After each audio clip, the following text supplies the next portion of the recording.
C'était il y a un peu plus d'1 an. Un pan de la falaise de Saint-Michel se décroche et s'abat sur les maisons et l'immeuble situé en contrebas, rue David.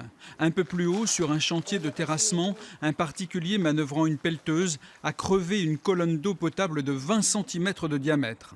Mathilde, l'une des habitantes de la rue David, a vu l'eau et la boue pénétrer chez sa voisine Valérie.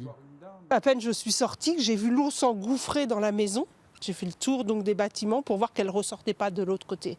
Donc moi, ma peur, c'est de voir toute cette eau, ce volume d'eau qui rentrait dans la maison. Et la seule chose que je me disais, c'est ça va exploser. Bon, je ne vois pas comment ça aurait pu exploser, mais ça a été vraiment ma crainte, c'est ça va exploser. 1 an après, la boue tombée du plateau s'amoncelle toujours derrière l'immeuble. Tous les habitants des 23 appartements ont résilié leur bail. Ils ont été relogés ailleurs. Les derniers à se battre sont donc ceux qui possèdent des maisons riveraines, comme Valérie. Elle attend encore que soit réglée la bataille que se livrent les assurances des différents protagonistes.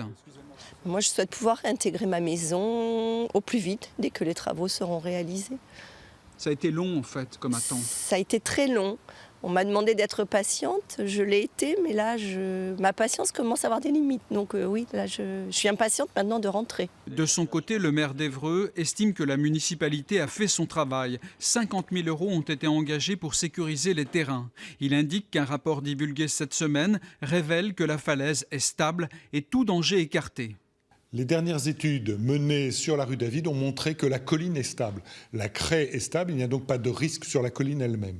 Nous devons simplement aujourd'hui terminer le débroussaillage de la partie qui est au-dessus des habitations, reprofiler légèrement cette partie haute et ensuite mettre une protection de manière à éviter que ça ne recommence. Mais ce dossier est loin d'être réglé. La bataille entre assurances risque de prendre du temps. Ensuite, le dossier devra être examiné par la justice pour déterminer la responsabilité de chacun.